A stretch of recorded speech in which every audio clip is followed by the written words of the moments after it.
రైతు భరోసా అమలుకు రేవంత్ సర్కార్ కీలక నిర్ణయం తీసుకుంది. సంక్రాంతి పండుగ నాటికి ఎలాగైనా రైతుల ఖాతాల్లోకి రైతు భరోసా నిధులు ఇవ్వాలని యోచిస్తోంది. ఇందుకు 10,000 కోట్ల రూపాయల నిధుల సమీకరణకు సిద్ధమైంది. భూమి తనఖా పెట్టి రుణం పొందాలని నిర్ణయించింది. ఇప్పటికే బ్యాంకులతో సంప్రదింపుల ప్రక్రియ ఒక కొలిక్కి వచ్చింది.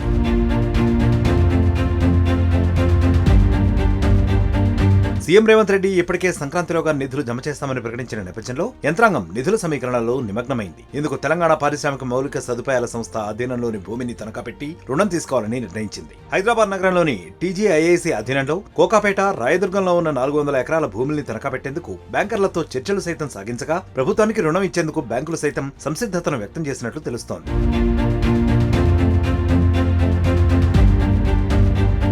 మరోవైపు రైతు భరోసా కటాఫ్ అమలు మార్గదర్శకాలపై ఈ నెల 16 తర్వాత చర్చించి తుది నిర్ణయం తీసుకోనున్నారు. డిప్యూటీ సీఎం భట్టి ఆధ్వర్యాన ఏర్పాటైన మంత్రివర్గ ఉపసంఘం రైతు భరోసా అమలుపైన నివేదికనివ్వనుంది. దీనిపైన అసెంబ్లీలో అన్ని పార్టీల అభిప్రాయాలు సేకరించిన తర్వాత పథకం మార్గదర్శకాలపై ప్రభుత్వం అసెంబ్లీలోనే ప్రకటన చేయనుంది. ఆ వెంటనే ప్రభుత్వం సంక్రాంతి పండుగలోగా రైతుల ఖాతాల్లో నిధులు జమ చేసేందుకు సిద్ధంగా ఉన్నట్లు తెలుస్తోంది.